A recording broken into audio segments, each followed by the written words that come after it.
So at different times in my life, I have found myself in groups of people or trying to coach people where the dynamic is victimhood is something to be held onto rather than to be found solutions for. In other words, there is no desire to be out of being a victim. It's using the cloak of victimhood to control other people's behavior or to excuse your own failures. And they're holding on to that more tightly than they are able to open their ears to solutions to these things. So we want to talk about that a little bit because this is definitely an arena where covert narcissists can function. This is how they can function. And it can be a dynamic of a group. It can be just a dynamic of an individual relationship as well, where you're constantly trying to help someone overcome something very difficult that they've experienced in their life that maybe they were, it was very sad for them to go through. It was very difficult for them to go through, but it seems that they're just holding on to it very tightly and you're trying to help them get past it. So why would someone hold on to something that makes them a constant, perpetual, eternal victim? No matter what happens, they'll pull out this victim card and use it to control the situation. If you've ever watched the movie White Christmas, there's a funny take on this with Danny Kaye, where, he jumps in and saves Bing Crosby in the beginning of the movie in the war. And then kind of for the rest of their relationship, he kind of always refers back to that injury that he got for saving the life of Bing Crosby, which makes Bing always do whatever Danny Kaye wants. That's kind of a funny take on a very actual, more difficult thing to navigate in relationships many times. Something actually bad has happened to someone or difficult has happened to someone, and they're continually using it to control you in whatever arena they choose to. And you always feel like there's nothing I can do to trump that, right? There's nothing I can do to say to either solve that and move on in freedom with each other. I'm just always needing to walk on eggshells or do exactly what they want in this situation. So let's talk about it. Let's dive into it together a little bit. Why do they hold on to it? Why don't they want freedom from it? We're trying to love and free people, right? That's kind of the combination of those things. And we want to be loved and be free ourselves. How do we operate in this? Why do people do this? Let's dive into it. And it's such a freeing thing to come to realize. Yes. So that's what makes me excited to talk about this, is that if you're in a relationship where these dynamics that we're going to discuss are active, then hopefully this will be really helpful. If you can come to the point where you can see, all right, this is what is going on. It frees me from what's trying to be done in this situation. It frees me from the sense of responsibility that I'm being made to feel by the narcissist that's in my life. There was a time in my life and that I was in a group where you made the observation, the currency in this group is victimhood, is being the victim. Yeah. That's currency. Talk about what you meant by that. This observation was that whoever had the most victimhood at the moment, narrative, the most victim, what? Narrative. Yeah. Whoever had the greatest victim narrative, it was as though they had the most currency, and everyone else then had to respond to the person that had the most victim currency. And so it's almost like everybody's comparing their victim chips, around the table. And it's like, who's got the biggest stack of victimhood? All right, well, I guess, we have to listen to you for a little while. And we're all going to play this game where the agenda is going to be set by the person who has the greatest stack of pain, or victimization, and it can look like in their life. You can't celebrate what good is happening in your life. Do you know what this person has been through? Right. Or you don't appreciate. It's insensitive. It's very insensitive. How insensitive of you to want to celebrate something that's going on in your life when this person over here has been through this is going through this terrible idea. This is very difficult for them, and they put it as if you're shamed for not being sensitive or loving, and you're not allowed to be independently that way. Right. The whole group has to move and focus because there's no personhood. Right. there's no one is allowed to have independent personhood. So how dare you experience joy when this person is going through pain? How could this person feel joy for you if they're experiencing pain, and their pain trumps your joy? Mm-hmm. And so for you to open yourself up to experience the sensation of the joy that is in your life is selfish. And what it turns into, and this happens not only in families and in businesses, it happens in government. All of these things continue to be traceable, right? Like these principles are traceable, where the only solution then is that the person who's yelling victim the loudest, then everybody else must kowtow to that.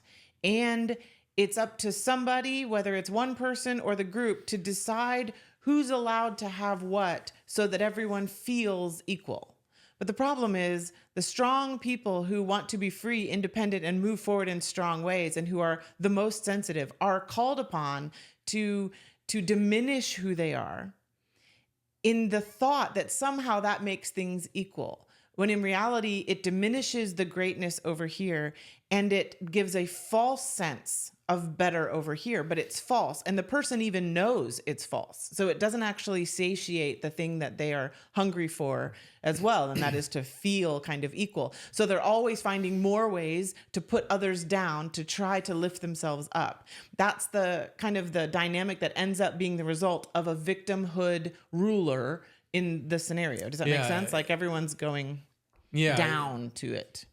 Yeah, it becomes this competition to see who has the most pain in their life, or who's been through the most trauma. And, That's right. And so this goes back to how narcissism is very often brought on by something traumatic But I want to qualify that if I can. Mm-hmm. It's actually not who has been through the most traumatic. It's who has felt a trauma more. Because the amazing thing about a victimhood currency type situation is that somebody who actually goes through something very difficult, but who handles it principally and in truth and stuff, and they don't take on the posture that now this is going to define in some sort of power play every area of my life, then that actual trauma that they experienced in their life is not valued at the depth that it truly is, if that makes sense. Their ability to overcome it based on principles is something that this victimhood currency doesn't know what to do with. Well, they're just like, oh, well, that's an action that is not in accordance with the system. That's right. You know, the system is predicated on this, and I had this thought, and I want to try to nail this in how I say it, but this idea of victimhood and holding on to victimhood, it's a substitute for identity. It's the reason why they don't have an identity. That's right. Is that in whatever way they feel they've been victimized, and maybe they've really been victimized at one point, and they've never gotten over it, and so now they're finding ways to remain a victim, and those new things that make them a victim are not as legitimate as that original hurt was. Or they're just they've learned from maybe the earliest ages to invent things to make themselves appear to be a victim, and it's always been about the currency of it in relationship. Whatever the case, the holding on to or defining yourself as a victim is defining yourself as something less than a person. It's a victim doesn't have, in the narcissist definition, doesn't have the capabilities that a person has. A person has the ability to heal. And a victim, according to a narcissist's definition of it, doesn't. That's right. They don't possess, it's impossible to get past this pain. Yeah. And so this pain needs to be accommodated, and it makes demands. Their pain makes demands of everybody around them. And it's an excuse for things that they might fail in. And it's also like a trump card for anyone else's ideas or thoughts or personhood themselves. Like, this victimization means you must do X, Y, Z. And it's so it's important. I just think it's so important to note that if you're dealing with somebody who is characterizing themselves repetitively, consistently as a victim in the situation. You're not dealing with somebody who is living within an identity of personhood. You're dealing with somebody who has certain attributes of personhood that they have not touched for maybe a long time, and we've talked about this in the past. The ability to practice introspection and self-examination, Growth. the ability to grow, to change your thoughts on a subject, Yes. and therefore your behavior when you encounter a circumstance in life that you have encountered previously. Maybe you didn't respond well before, but then you were maybe confronted about it and you've changed your mind about how you respond. And so now in the future, you're going to act differently when you get to that scenario again. Those are all functions of personhood that a narcissist is completely unable to engage in practice. They don't practice that at all. So it's helpful to know that you can't have that expectation of the narcissist, because they will always fail that expectation. They're not looking to heal, because it's not about letting go and healing and getting beyond this, when this is the power club where they're holding on to this and they control everybody else in the room. They don't understand their place in relationship without victimhood being the flag that they're flying the highest. So that's where they lose their identity in that. And what are we always talking about, trying to learn more about? Love and freedom. How can we be empowered ourselves to love others better? How can we recognize when others are loving us? How can we have a stronger understanding of our own individual identity? How can we free others to have a stronger understanding of their identity? These are healthy relational things that are necessary in our life to grow and overcome difficulties that come into all of our life. I don't know what difficulties you've been through. Every single person has been through things in their life that they could point to that they're like, this is a unique situation. Nobody has gone through it exactly like I have. And that's very true. But if you're trying to hold on to that hurt and hold on to it here and say, I never want to let this go, because I will never agree that anyone will understand it. No one can understand it. No one experienced it just like me. This is my hurt. And you're holding that close to you and trying to then make others affirm that they can't understand it. So you should have the power in being excused for your emotional outburst, excused for your inability to interact with people in XYZ situation. If you're insecure about something, then you should be held up and propped up in certain situations in an unfair way, actually, in a way that's you've tipped the scales in your favor to try to make you feel better. You expect and love all of those things happening for you, but then you still feel empty. And I just want to say to you, it will keep bringing emptiness to you. The way to actually become a person is to take responsibility, not for where you were victimized. I'm not saying the victim is responsible for what happened to them. I'm saying that whatever pain and difficulty has come into our life, there are answers for you to be able to take that and be stronger because of it and live forward in spite of it, that it doesn't define you, that who you are in relation to it can define you in a really strong way. That's great. That's building your identity. Does that make sense? So know that for yourself, but then also know that when you're looking at other relationships. If somebody's like, no, I want to hold on to this victimhood. I want to, and you should do this, and you can't say anything because you didn't have this happen to you. You can't speak into this. You don't know what it feels like. That's putting you in a helpless state and trying to make you in bondage to the same thing they're in bondage to. It's the opposite of love and freedom.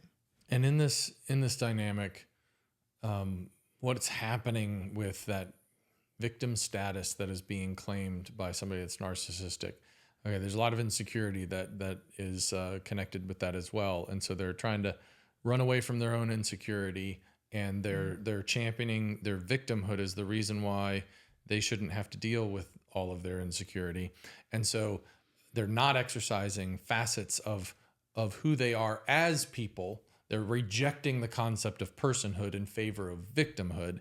And in being something less than a person, they are trying to accomplish functionally everyone else, treating them as something more than a person. Because no person has the right to make the demands of everybody around them that a narcissist does. So they're making claims to authority, rights that they couldn't possibly possess as an individual. And You know what I'm saying? I do. And the covert side of it is the fact that they're appealing to the love that's in you. They're appealing to the care and empathy and concern that's in you. So that keeps coming towards them. And the way that they appeal to that is they'll claim their victim status, say, you can't possibly understand. And you try to say to them, you're so right. I'm so sorry. Oh my goodness. I totally understand. And I get it. You can't, da, da, da, da. Because that's a natural loving response, quote unquote, to it. If you learn these cycles and you come to the point where you're like, I hear you, but I also think, here's some helps to overcome that if you want to. As soon as you say that, you will be accused of not loving, of not caring, of being tone deaf to the pain that they've been in. You'll be accused of a lot of things about your actual character that are difficult to digest, and that keeps you under their power. So be aware. It's not they come out all big and grandiose in their authority and try to control you in a grandiose way of that kind of narcissistic side. It's the covert side that they're trying to come at you from, poor me, and you are feeling sorry for them. And then you listen to what they want you to do in order to, quote unquote, make them feel better and heard and seen and all that. And you acquiesce to it, and you try to not see things that you actually see. And you try to not say things that need to be said, because everything you think about saying is going to be taken by them as you don't actually care. And you're not understanding how much they've actually been through. So you're still controlled into being silent. It's important to dissect this, understand it, and get freedom for yourself from these scenarios. Not only that, your freedom ultimately can help them stabilize in some ways. Now, they have to choose to understand and see 100%. They have to go through different cycles, and how they respond to that will either bring them out of this victimized status or not. You will have freedom, and the best chance you have to actually helping them is what I'm telling you. I can't guarantee it will help them, because I can't guarantee what they will do. But the best chance of helping them, and the best way to make sure you are not enslaved to them, is to have this freedom clear in your mind of what is something that has happened to someone that is really horrible and difficult. You speaking into some helps and then freeing them to either take that or not. But do not let their perspective of what you should feel and how you should respond to their emotional outburst or their control, and you're supposed to just do all the things because that's what they need you to do right now. Nope, that's a controlling relationship. And I think that you touched on something key there, that I think it's very difficult to do what you just said, but to treat the narcissist, or to provide for the narcissist the freedom that they're refusing to give you. Yes. So, but that's key, because you don't want to respond to control with control, because then you're becoming more like the thing you're suffering under. Yeah. And that's not going to help you or the situation. So it's so vital to maintain your own values as you're in relationship with someone who's narcissistic, because if we're not careful, we can start responding in kind. And when we respond in kind, then we're becoming more like the narcissist that we're trying to be free of. And remember, boundaries are things you set for yourself of activities that you will do. These are not boundaries that you're putting on someone else. Your boundaries that you're setting are things that you will do and won't do, and how you will respond and won't respond. All of those things are important for you to set. But that is not putting boundaries on them for their behavior. Just, I'm sure you've heard that before, but just to reiterate. Another thing, that's why you've heard the term possibly of gray rocking, where when a narcissist is trying to bait you into emotionally being a part of their emotional state at the time, or try to get you to talk about things that are actual not good conversations to enter into with this person. They want to bait you into arguments or bait you into sharing information that you're not comfortable with sharing, right? Or to affirm things that you're not comfortable affirming. Gray rocking is where you're listening, but you're not giving any deeper thing from yourself, knowing that this is not a safe person to give those things to, right? So where you're just kind of nodding and going, where they're sharing something they're looking for an the affirmation. emotional effect, or Like, okay, they want you to say, that's terrible. Yeah. Oh, yeah, that must have been just awful for you. You know, they're looking for any little thing like that. But to not give that is a skill that really, you have to practice, I think. And there are times when narcissists in your life go through things again that somebody did wrong to them, like majorly wrong to them. And so they'll come to you with that. It's important for you to keep clear eyes about how to speak into those things. Yeah, that was wrong. That should not have happened to you. That was wrong because of X, Y, Z. And I'm sure that felt X, Y, Z. And I'm so sorry that happened to you. I just want you to know I feel that with you. You've got to keep clear eyes about what are things that happen to them and that are true victim things, but not let those things then continue to compound where they use it to try to control you. You are not obligated to have that emotion be something that then allows you to suffer under their strong emotional responses that could hurt you. Make sense? Yeah. I say make sense as if you could look at me and go, yes, that makes sense. Yes. Yes. That makes sense. Perfect. Thank you. Yes. I think what you're describing is sort of a description of how by acting with freedom, Yes, you're providing a free environment for the narcissist to make, where they may be very unlikely to make the best choice, to act as a person or to take on responsibility, but you're acting in relationship with them in such a way that creates space for them to take responsibility for themselves. And I think that's really important. And it's really amazing that there's a symmetry between the freedom that you act with and the freedom that creates for the other party. Because when you determine that, okay, I'm not going to respond to the manipulation of the victim claim, I'm going to recognize when there's actual pain and I'm going to sympathize with the actual pain. That's powerful, because the narcissist is trying to fabricate that over and over in their life. They're trying to manufacture that in the responses of the people around them to the pain or the victimization that they present all the time. When they're actually a victim and experiencing real pain and someone recognizes it, it's very powerful, because it's the real thing. It's the genuine, authentic version of the thing they've tried to synthesize in their life, in all of their relationships. And it stands out in contrast. Even they will understand the difference, feel the difference between what legitimate sympathy from another human being feels like and the version of it that they try to conjure up all the time. And so that's helpful to somebody in their position that's in a bad, developed a bad habit of trying to manufacture that sympathy. And then when you don't respond to the false victimization that they put out there, then you're determining to deal in truth with this person. And you're saying, I'm not giving you what you're looking for here. And that creates a space then, because you're not meeting them exactly where they wanted you to, and with the same attitude and disposition that they desire.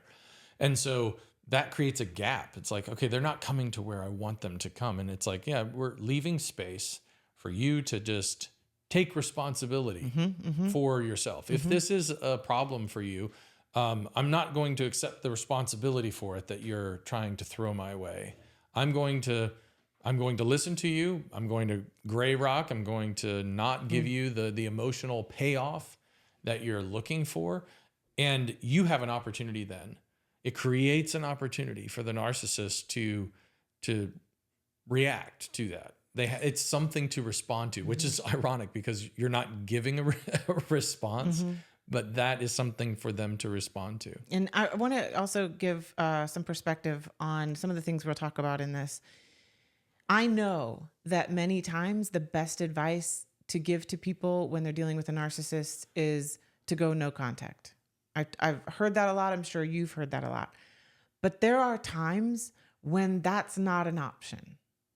And what we want to talk about is how to and what ways to be able to maintain and develop yourself as an independent person and be as free as possible and still show love and know that you showed love in spite of the narcissist's ability to receive it, respond to it, or reciprocate it in any same way.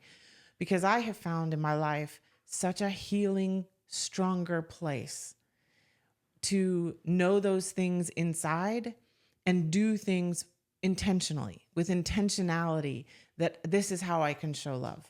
This is how I can communicate clearly. This is how I can still be in relationship with somebody who has shown all of the characteristics of narcissism and has tried to control me in many ways. So I want, if that's helpful to you out there, maybe there's somebody out there who has this same scenario. You don't really have a choice. And in fact, maybe if you did have a choice, you're like, I don't know that that's the actual answer for me. I can't receive that answer. I just want you to know this discussion is kind of where this sits, right?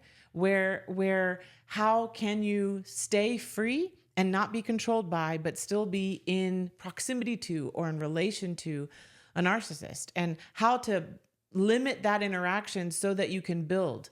I will say that's another key to it, being able to clearly communicate. I teach something with our coaching business when you're dealing with a customer service issue with somebody who's like emotionally off the chain, right? How to communicate security to someone, how to keep your feet under you when they are out of control, without at all being condescending, with still feeling into what they're expressing, say back to them the feelings that they are communicating to you, and then communicate with what I call open face, like open your face and share with them truth. And you are freeing them to either take that or not take that. Does that make sense? You're saying clear things. So let's say there's a covert narcissist who's claiming victim status all the time and wants to engage with you all the time on it. And they love the time spent talking about this together. And they love that you'll do whatever. You're going to teach everyone else around you all the eggs to walk on to make sure this person feels good, and they are watching this happen. They're enjoying that happening, right? That's kind of the dynamic they want to set up. So when you're in, and I've lost my train of thought in that whole description. I went into a whole description of it, and I'm like, and back to what we were, but how to keep your own feet under you and speak into it with clarity is what you're going to say is, as they're talking about whatever it is again, right? They're bringing back up the thing that they've actually gone through that you've talked to them about before. They're bringing it up again. You can engage with it again and hear, but then I need you to, or it would be wise if you could say back to them, okay, so last time when we talked about this, we said X, Y, Z. How did those solutions either help or not help where you are now? And have them try to communicate to you. What steps have you taken in these things that we talked about as solutions before? If you're saying things like this, where you're referring back to these things, asking how that's going, and then moving on from it to something else, or saying, if there's questions you have about that, holler. Or if certain ones of those solutions didn't work, let me know why, because I'd love to hear. Then you're basically saying, I'm not just going to sit and talk about this to talk about it. I'm going to talk about problems in order to find solutions. And you can either take them or tell me why they're not working, or not take them. But that's what I'm interested in continuing to talk about, is the solutions of this. I feel into the pain of it. I know that pain is going to be deep, but my goal for you is to have solutions of what to do to overcome. And so that, like, does that make sense? Like, you're making clear lines of how and why you talk about problems, but you're showing them, I'm not in your control. with this. I'm not going to continually engage in the way that you want to just talk about it and keep you in victim status. I'm not going to do that. I'll hear the pain of it. I'll engage with that. But I also then want to help you see that there's light and that there's possible moving forward, even if it's just small. It could be the tiniest increment of moving forward that you can celebrate with them. Hey, you did this move. High five. Yes. Look at you. That took so much strength. Nicely done. And like, you can be an encouraging friend in that, but you don't have to be relegated to staying in the quagmire and letting them control your time and your emotional status and make excuses for their own choices. They're making choices. Why do you believe this? Because you're a human and you're believing they're a human. They can make choices and you can make choices as well. That's freedom and that's love. So great. Love and freedom.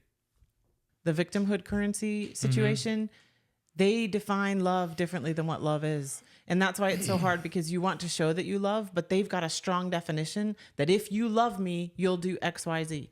If you love me, you'll excuse X, Y, Z. If you love me, you'll understand why I can't have this solution. And if you say anything into it, you are just not loving. I think that they had their definition of love so is hard. that, like, one part of their definition of love is that love is not a thing that is given. It is a thing that must be taken. Because they're always trying to take it, elicit it from people. But they're always setting up, it's always tests. Proved. You're proving. Yeah, you're having to prove that. To prove to who? To them. Yeah. So it's like they're trying to prove to themselves that you love them. That's right. So they continually set up tests. Right. And it's like, that's not love. It's so hard though, as the person in it, because you love them. And so you want to show them that you love them. You want to learn them enough to show them you love them in the ways that they receive love. That can be amazing in a healthy relationship dynamic. But in a unhealthy relationship dynamic, it can be the worst kind of abuse that you experience in that group, whatever group it is, because you're constantly trying to prostrate yourself to show that you love. And they're constantly setting up, that never ends. You never end in that. That's sort of like, that's the mirage. Yes. That of the narcissist that kind of like draws them deeper into the desert of narcissism is they believe that eventually, like, they'll prove it to themselves. Yeah. That they're going to prove to themselves that everyone around them loves them. And it is an absolute fallacy. Like, they will never reach the end of their need to prove that others love them. And ultimately, I think the thing that undermines it is that it's manipulated. They're manipulating responses, and there's some part of them, even if it's, and I'm sure it's subconsciously, there's some part of them that knows that the responses that they're getting are manufactured to one degree or another, and that they're actually responsible for that's right. those responses, and as such, they're not genuine, they're not authentic, and therefore they can't trust them. They can't trust the responses that they're manipulating. It's not fulfilling. You're right, and if it's not that an authentic attitude from the person that they are in relationship with, then they can't trust it. And so it's like trying to, like, I don't know, quench your thirst with salt water.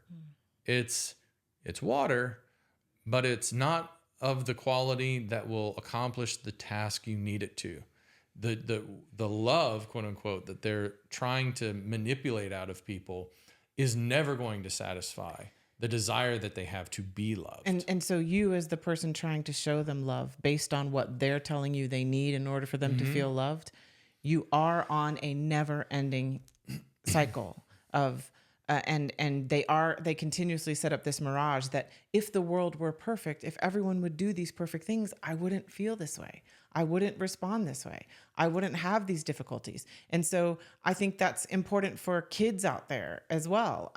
As you're growing up, and maybe you're now like college age or early 20s or something, and you're looking back at how, growing up and what that dynamic was. you very much can want that love to be secure.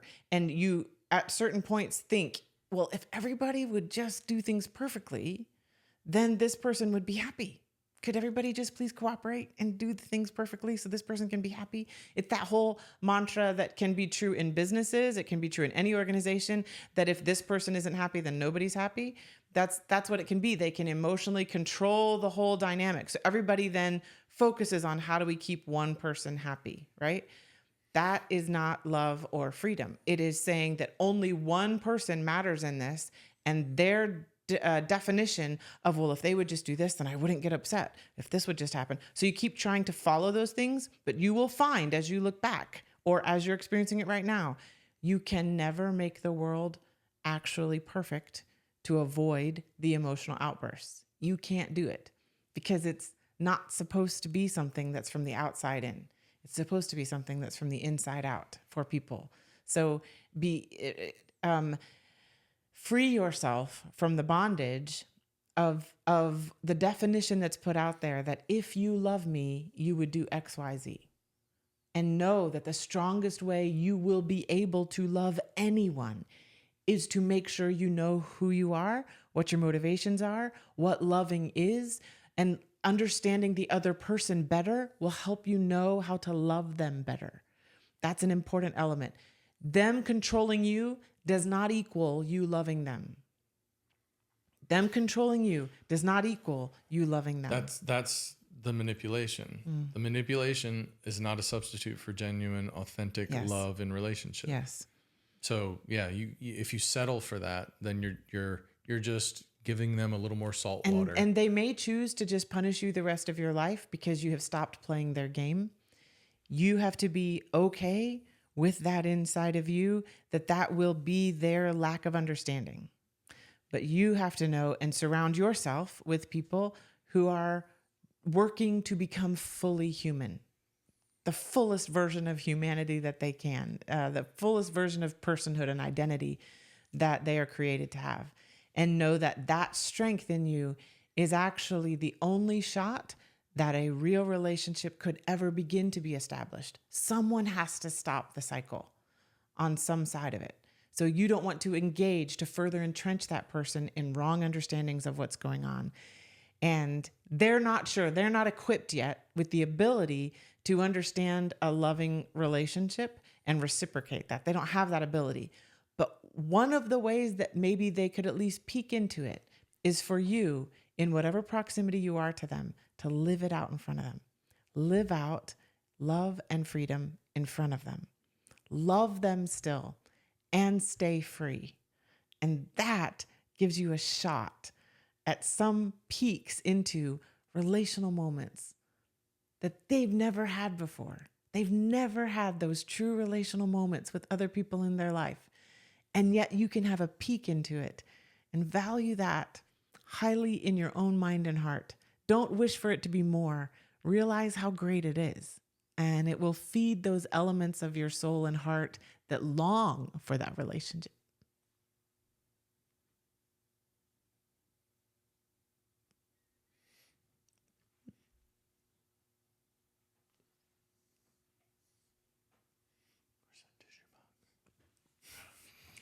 That's on me. It's all right. Oh, thanks. There we go. Nice pass. Touch pass. Yeah. Off the backboard.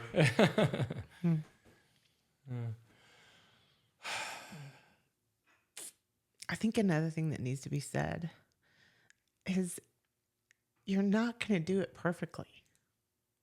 Mm-hmm. You know, even as you grow more independent, as you grow more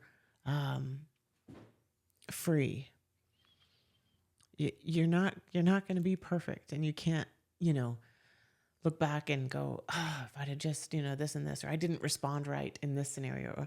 It's a learning process. It's a growing process. There are times you can get pulled back in. Right. There are times and then you're going to have to heal. And then, you know what I mean? And,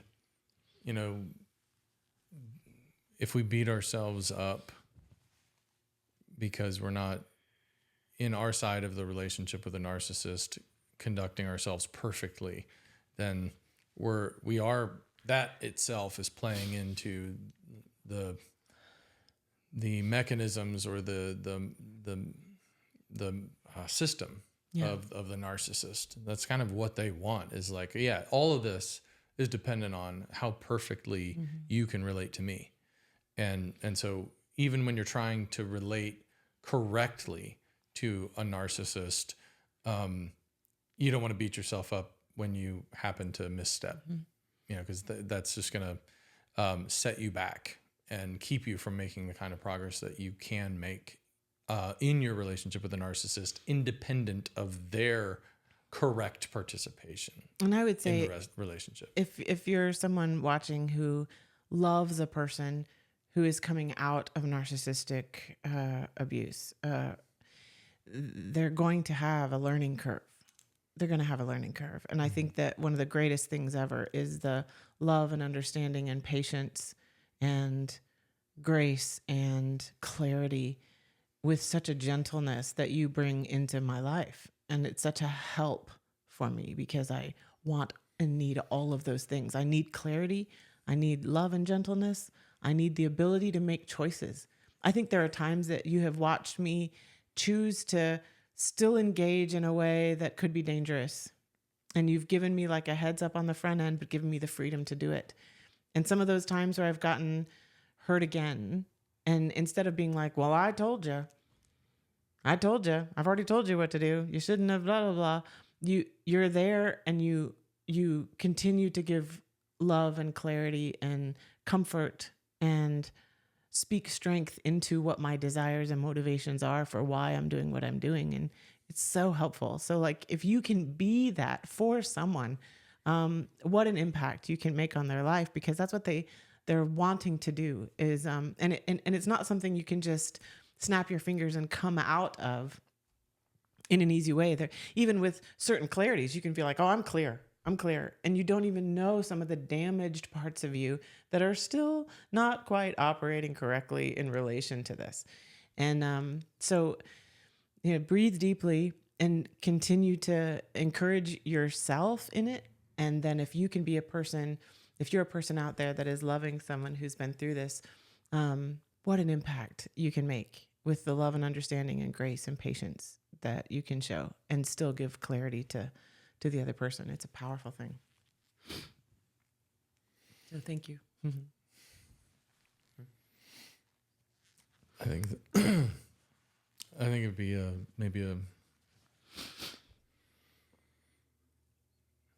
a separate kind of conversation, but a good conversation to have, to talk about like how to love the person in your life who has some of these unavoidable relationships with narcissists, and their relationships that they care about.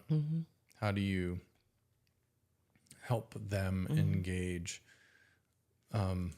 Because that is a different discussion. Like it's it's a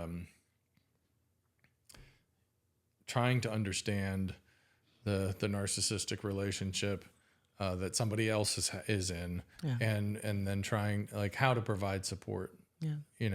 I think that's interesting. It's I can only imagine that there's at least as many people who are in narcissistic relationships that have people around them that are trying to support in whatever ways. And so, yeah, it'd be a good There's discussion. lots to talk about. Got so much.